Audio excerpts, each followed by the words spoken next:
Tensions flared dramatically at the Madlanga Commission of Inquiry after advocate Annelien van den Haver, representing businessman Vusimuzi Kat Matlala, became involved in a heated exchange with Commission Chair Justice Mbuyiseli Madlanga. Before we continue, don't forget to subscribe to our channel and turn on your notification button for more updates. The confrontation began when van den Haver requested a postponement of the proceedings, arguing that her client needed more time to properly prepare. However, Justice Madlanga questioned the request, leading to a tense back and forth between the two. As the discussion intensified, both sides firmly defended their positions, creating one of the most dramatic moments seen at the Commission so far. As an officer of the court, which of those...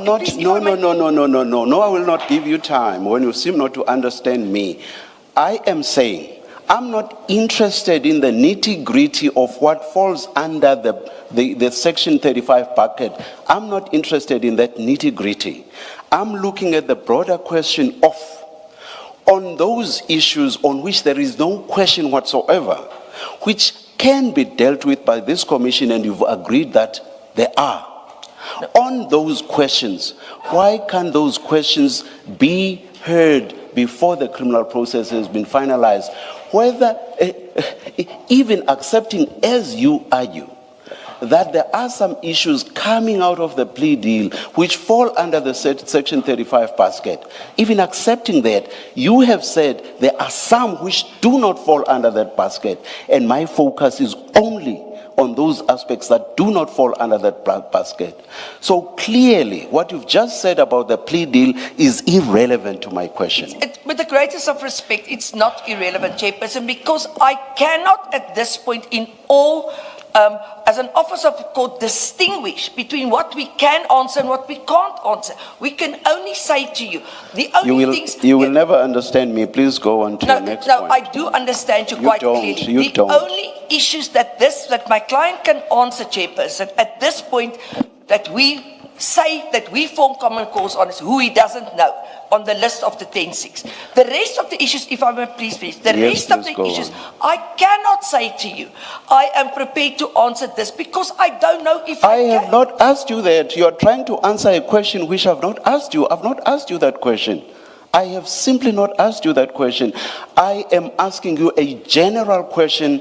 It has nothing to do with specifics, and that general question is, on those issues on which there is no question whatsoever, those issues, I will accept for a moment, for purposes of this debate, that there are plea deal issues that fall under the Section 35 basket, and which therefore will not apply to my general question. A witness whose testimony was deferred to later in the morning, and I'm quite mindful of that witness. So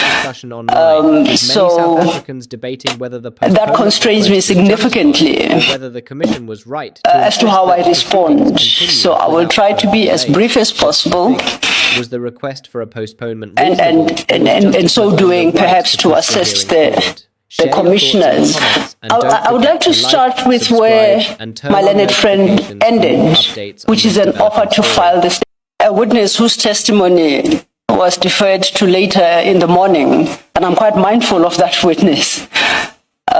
So that constrains me significantly as to how I respond. So I will try to be as brief as possible.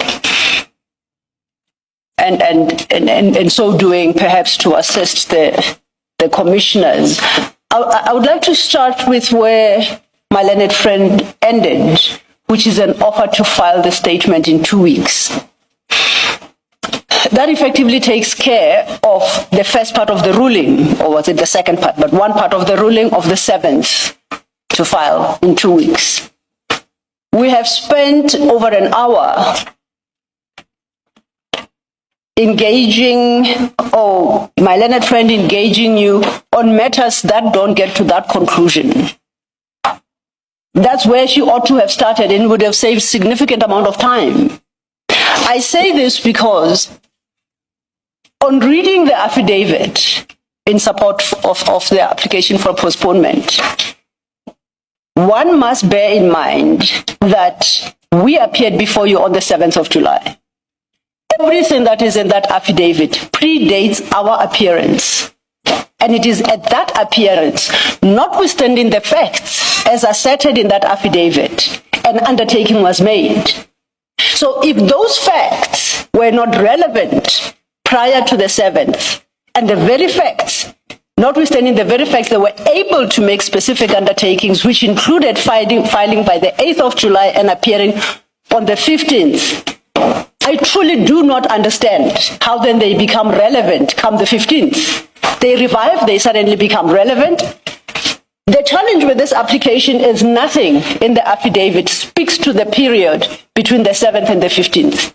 Nothing happened that even threatened the undertaking made to you on the 7th, Chair. So the question is, why must I entertain this entire argument if not to waste the Commission's time? Mr. Matlala's legal representatives were informed by certain facts to conclude that they're in a position to make certain undertakings on his behalf. They don't come here and say those facts have changed. They don't come here and say, since the undertaking was made, new facts have come to light that make it impossible for us to comply. So technically, that undertaking made is not worth the paper it's written on. And this is a complete waste of the Commission's time. Can you, Now, sorry, yes. Mr. Lo. Can you please make me understand something Ms. Van der Heever said on the 7th? Yes, sir. Ms. Van der Heever indicated that she was agreeing to the filing Yes. by the deadline that was indicated, something like subject to the reservation of Mr. Matlala's rights.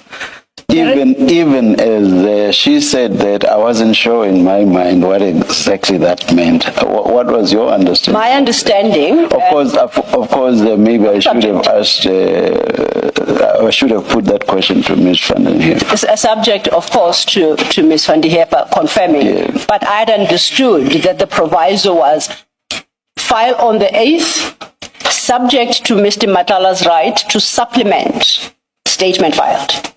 That was the reservation made. Because there could not be an undertaking to file, but at the same time not to file, an undertaking Yes. not to file. And in fact, It's even wrong for me to refer to the latter as an undertaking. Yeah. And in fact, that proviso was discussed amongst ourselves because of the tight timeline they then had to file by, having missed previous deadlines. The only way to cure any potential prejudice to Mr. Matlala was to agree and place on record that he reserves the right to supplement. We thought it is a natural way to go, and he's entitled to supplement whether or not he has reserved that right in any event. But to the extent that it was necessary to articulate it in no uncertain terms, we were agreed to that.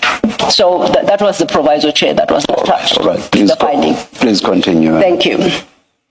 So at the end of the day, what the legal position is regarding Mr. Matlala's constitutional rights, as posited by my learned friend, is irrelevant for our purposes.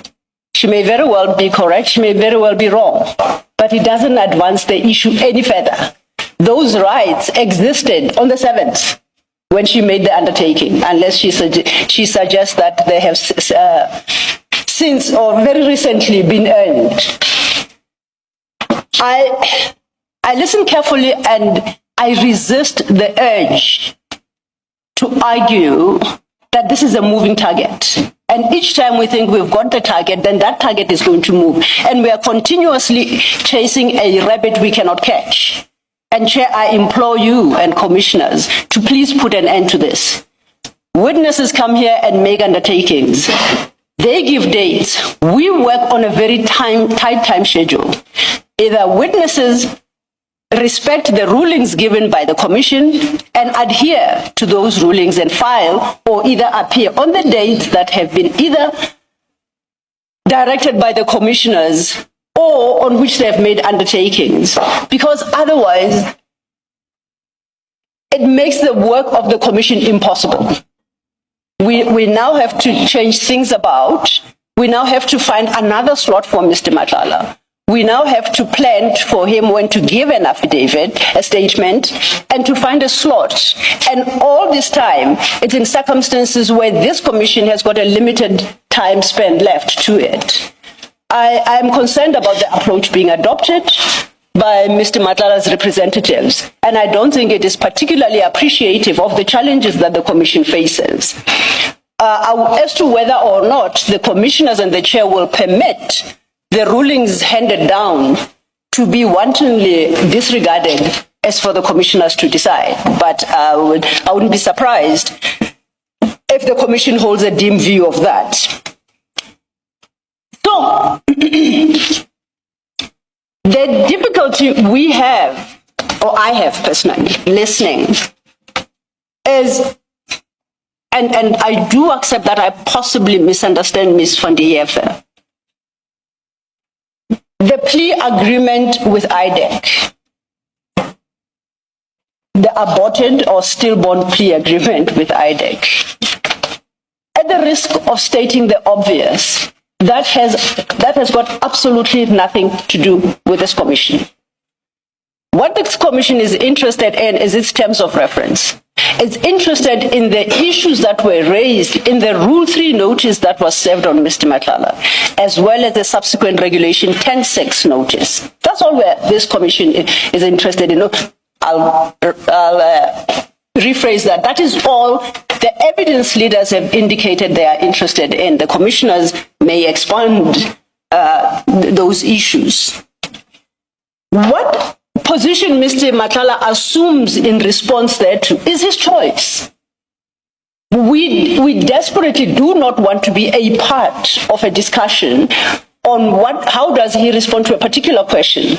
If a question posed invites a defense, a Section 35 of the Constitution defense, so he must state, and then we will deal with the defense as raised when he appears. And as I put it to Ms. van der Heever, it cannot be that everything he could ever say is covered by or by Section 35. Indeed. Or bears relevance to the Section 35 protection. It can never be, and Ms. van der Heever accepted that. Yes, Chair. And facts are facts, and they should not change in accordance with whatever it was that went on under the plea deal. But as Commissioner Baloyi said, that's null and void anyway.